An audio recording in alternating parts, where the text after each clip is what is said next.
la socotaan maalmahan waxaa socday wada hadal annaga iyo dawladda dhexe annaga iyo UN-ka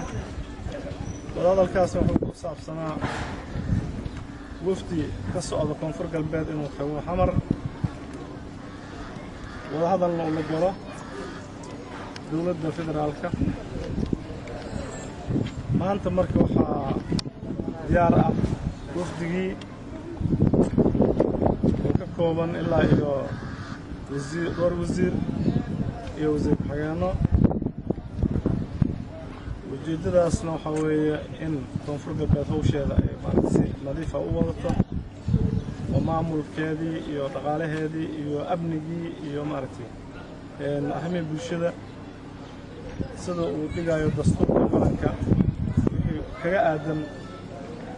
gobollada koonfur galbeed in dawladdan waajibkeeda ka gudato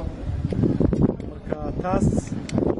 waxaa suurtageli kartaa in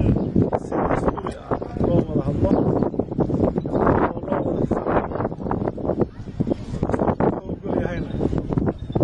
in lagu dhaqmo marka dalka dastuur ayuu leeyahay kaasaa kala qeexaya dowlad goboleedka maxay leedahay mas-uuliyaddeeda maxay tahay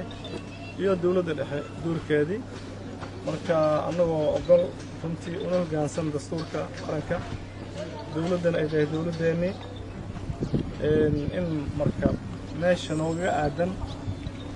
ka koonfur galbeed ahaan aan soo caddaysano waajibaadkii wada shaqayn waartana dhex marto annaga iyo dawladda dhexe annagana waajibaadkeena dastuuriga aan gudanno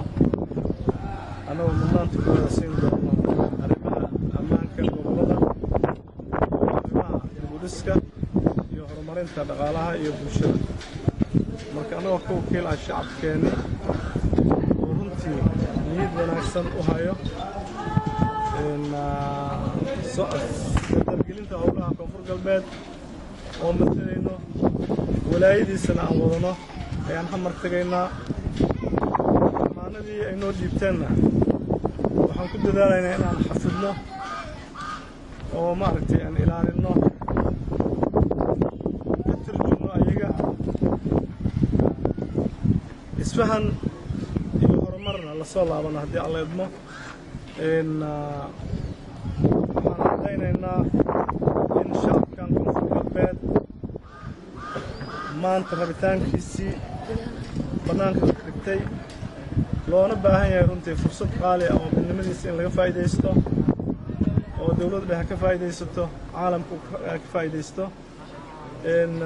koonfur galbeedna dawladdii loo dhisay iyadana ka faa'iidaysato marka shacabka rabitaankiisa in loo wada hoggaansamo ayay noqonaysaa marka insha allahu tacaala